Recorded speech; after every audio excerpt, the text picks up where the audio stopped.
Hello, my name is David Firth. I'm helping to create with my clients the next generation of healthy organisations, the next generation of healthy and compelling places to work. Thanks for watching.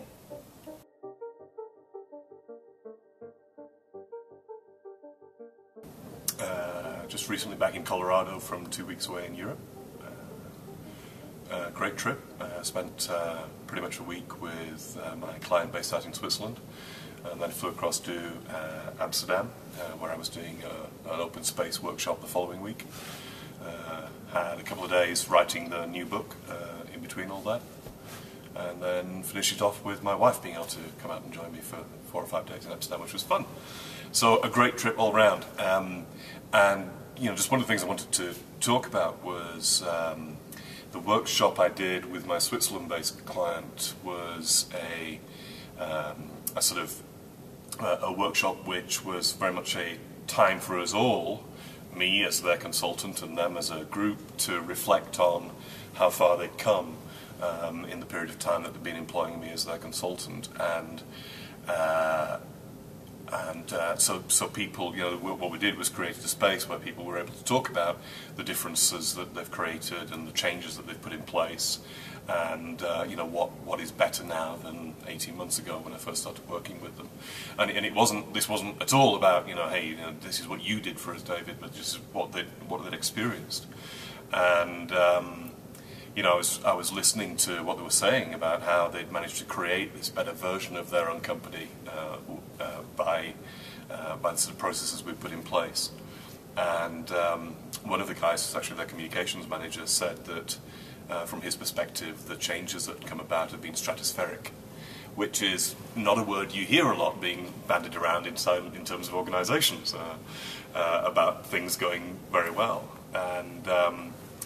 And so I've been reflecting a lot since I did that workshop with the client about, okay, so if the changes have been stratospheric, if the experience is better for them now, if they're doing better work together now, if they've created a better version for themselves, what was going on there that brought about that success? Because I guess it's a sort of change that many organisations would be interested in creating.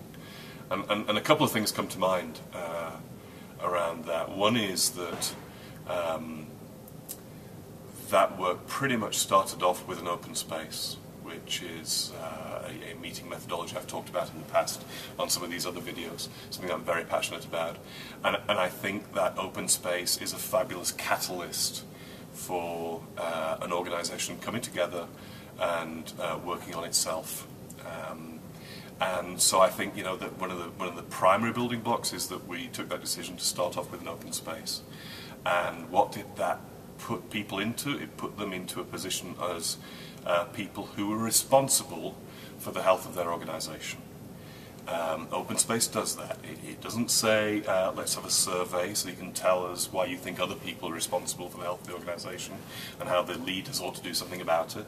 It says, if we can accept that we're all responsible for whatever we've got, how do we all want it to be better and different? And so I think that open space kickoff was really a catalyst for what was going on there. And then the other thing I'd reflect on that whole 18 months experience is that that so much of the work I've been doing with them is what I call coming from the top of the ladder of consciousness rather than the bottom of the ladder of consciousness. What does that mean? It's coming consistently, setting the context of the work, the context of the changes, whether you're talking about hard change, work redesign or process redesign, or whether you're talking about soft things like trust and communication and culture issues. Whatever the conversation is, put it in the context of coming from the top of the ladder of consciousness. Up near the top of the ladder of consciousness are all the things that actually we really, really want when we go to work. A sense of connection with other people, a sense of creating something that's very powerful that we could not create in our own, a sense of having a spirit, a team spirit, a community spirit, an organizational spirit, a sense of things that some things matter and are worth making a stand for, principles and beliefs and values and the like. That's what I mean by coming from the top of the ladder, as opposed to coming from the bottom of the ladder, which is all the stuff that we get so often in organisations that we don't actually want: fear, anger, resentment, judgment of others.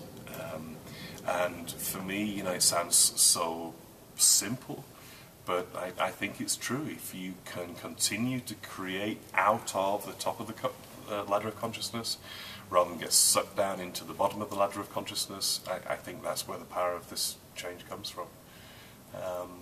So just, you know, it's